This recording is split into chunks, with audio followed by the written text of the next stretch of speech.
রাসূলুল্লাহ ইয়া হাবিবাল্লাহ, মালগালা যেন আমাদের চিরকাল চিরজীবনের মতো হয়ে যায়।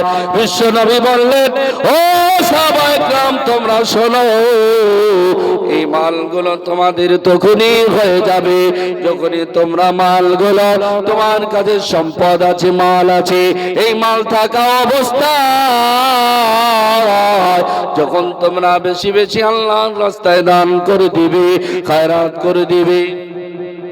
আমি 30 জন ব্যক্তি চেয়েছিলাম। প্রথম নম্বরে, ভাই নাম বলবেন না,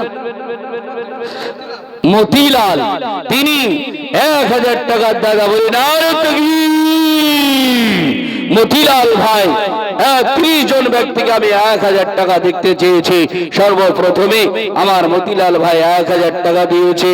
এ মতিলাল নামেতে দেখো এখানে আসিয়া, মতিলাল নামেতে দেখো এখানে আসিয়া, এই 1000 দিল টাকা হাসিয়া হাসিয়া, তাই দোয়া করিয়া বিতাগার তারিতে শান্তি গানের কমলা দুধ জাগানেতে, আর দোয়া করিয়া বিতাগার কারণ এদি অগদি অগ মাওলা সুখের জীবনা।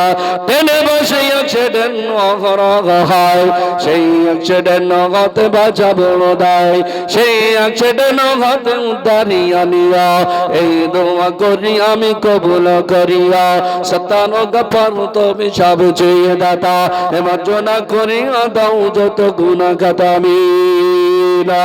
মুসলমান, আমি 30 জন ব্যক্তি দেখতে চেয়েছি, একজন ব্যক্তি এসেছে, মতিলাল ভাই 1000 টাকার দাতা।